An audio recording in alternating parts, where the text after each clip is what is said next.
I slid my key into the lock. It didn't turn. At first I thought I was too tired, my hands too shaky after 18 hours on my feet.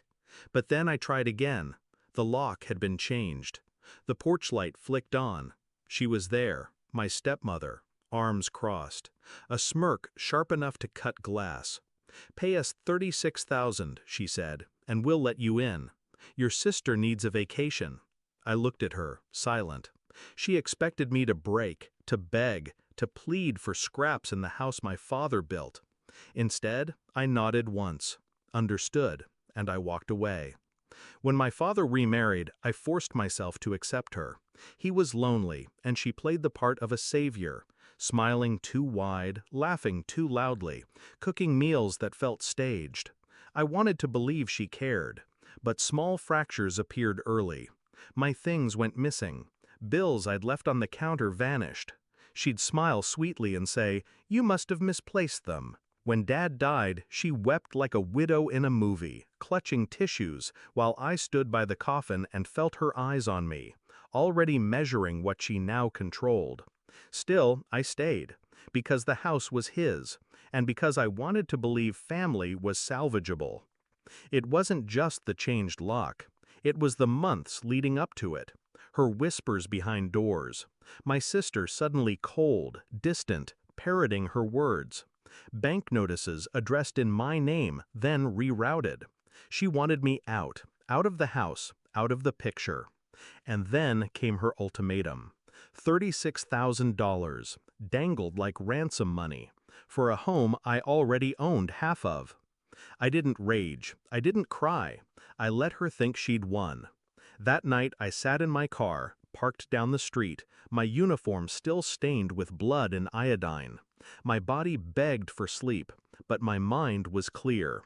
I pulled up the property deed on my phone, half mine, legally untouchable. I scrolled through bank records, payments she'd been making with Dad's estate money, not for bills, for cruises, spas, luxuries, all traceable, all taxable. She thought she'd trapped me, but all she'd done was give me leverage. The plan. I drafted one letter, just one, calm, precise, a scalpel, not a hammer. Inside, I listed everything: her unauthorized withdrawals, tax evasion trails, property fraud implications, the penalties, prison time in black and white. I didn't threaten, I didn't scream, I only stated facts. And at the bottom, I added one line. By noon tomorrow, transfer sole ownership of the house to me. Sign it, and I'll bury this. Refuse, and the IRS won't. At dawn, I slipped the envelope under the front door. By morning, her shriek split the neighborhood.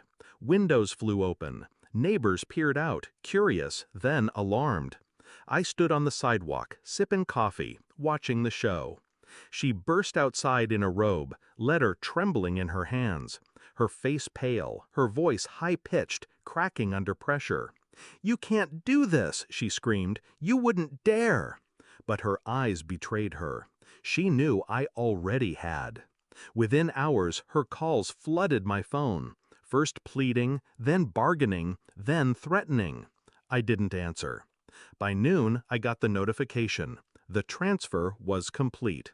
The house was mine, entirely mine. That night, I unlocked the door with my new key. It turned smoothly.